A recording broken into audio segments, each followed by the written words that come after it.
నమస్కారం ఘంటారావానికి స్వాగతం. ముందుగా ప్రధానాంశాలు.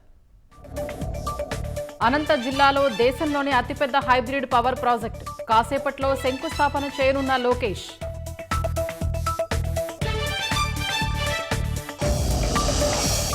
ధనుంజయ రెడ్డి, కృష్ణమోహన్ రెడ్డిని నేడు విచారించనున్న సిట్. మద్యం కేసులో ప్రశ్నించనున్న అధికారులు.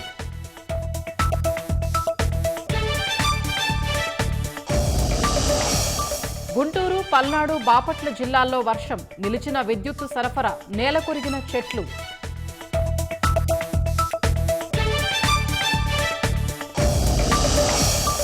తాలిబాన్ విదేశాంగ శాఖ మంత్రితో తొలిసారి భారత్ చర్చలు, ద్వైపాక్షిక సంబంధాల బలోపేతానికి కట్టుబడి ఉన్నామన్న జైశంకర్. భారత్ పాక్ మధ్య కాల్పుల విరమణ ఈ నెల 18 వరకు పొడిగింపు, త్వరలో ఇరు దేశాల అధికారుల మధ్య చర్చలు.